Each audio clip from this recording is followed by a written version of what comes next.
झाली शिवछत्रपतींच्या तलवारीचा वारसा आणि महाराष्ट्राच्या भूमीचा अभिमान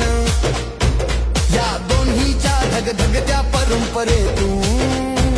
एक नेता उभा राहिला ज्याने भविष्याला नवा